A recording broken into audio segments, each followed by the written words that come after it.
So if you do not know who you really are, then the world will simply tell you who you are. And this is a concept that I've learnt more frequently this year, especially as I'm trying to grow as the founder of a small business, and I'm trying to grow a personal brand and everything like that.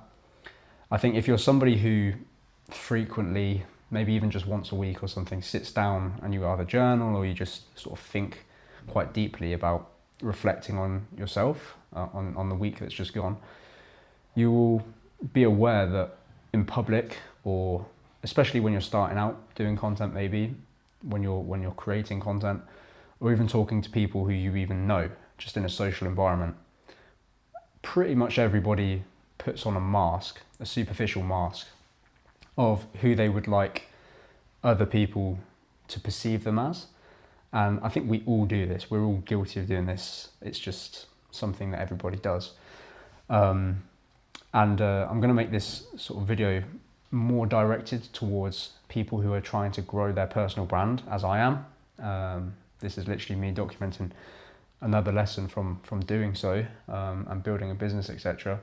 And the most important thing that I find when I'm working with coaches who are sort of trying to refresh their personal brand or start a personal brand from scratch, they don't really have a deep understanding of their life or like who they truly are.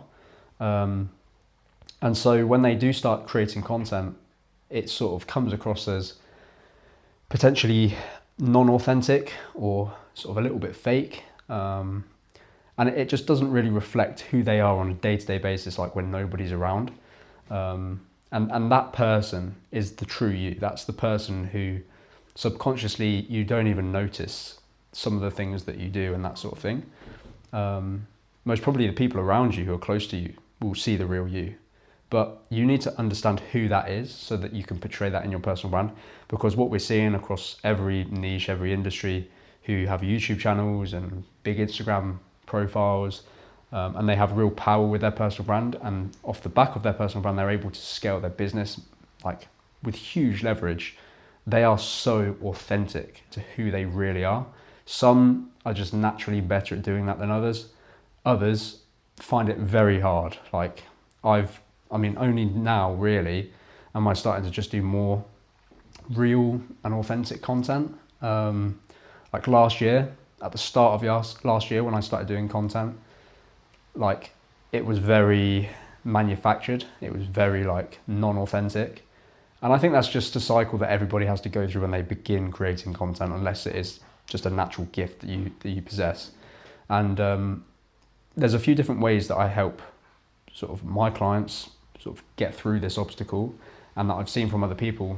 For the likes of Daniel Dalen, for example, who has one of the most potent personal brands out there. Obviously he's in the e-com niche and everything, but he's built a huge audience over the last 12 months.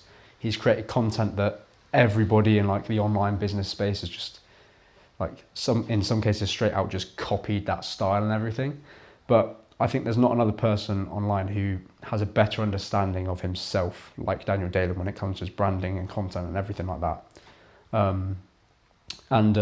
I heard him say that when he wanted to start his personal brand properly, he basically sat down with a giant whiteboard and just literally just filled it with everything about the people he likes spending time with, his hobbies and interests he likes just pursuing, everything about who he wants to become, storytelling, like going through basically a timeline of your past, highlighting significant life-changing moments, all that sort of stuff. And you basically build an index of your life and who you really are and who you want to become.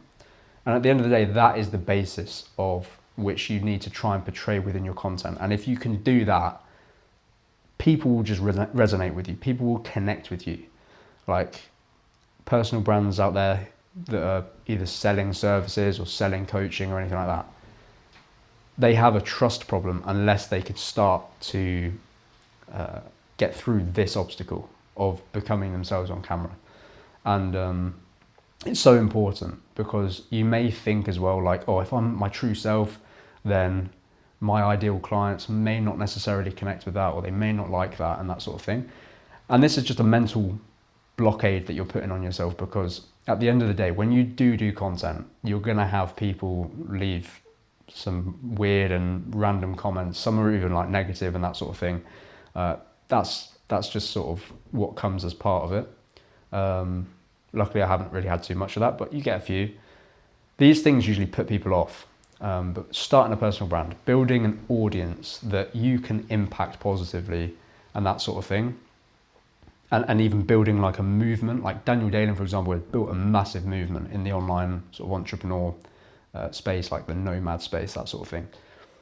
You have to be aware that you're not creating content to please everybody. You're creating content to resonate and connect with people who are like-minded to you. And that is where you'll build like a real tribe, like a real strong audience. And you can only do that if they can like see that you are being yourself. Because as soon as you put on a fake twinge or you're trying to act like somebody you're actually not, people can smell it a mile off. Like they can just sense it, they can feel it. And it is a turn off because it means that you've got something to hide. So yeah, I think if you do not sit down and really get to know who you are, either through like a weekly reflection or just sitting down and sort of brain dumping everything onto a massive whiteboard, then your market, your niche, the outside world, friends, family, parents, they will tell you who you are. And in many cases, that's not who you actually are destined to be and that sort of thing.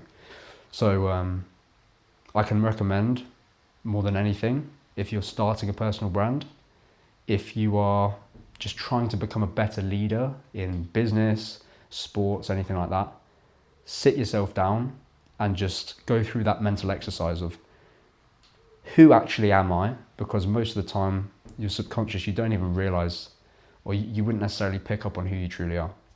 It can help as well to maybe get someone who's very close to you to just sort of throw a few things, a few insights over your way in terms of how they see you. Because most of the time, when you're around people you really know, you relax and you do let off who you really are. So yeah, thank you for watching, and I'll see you in the next video.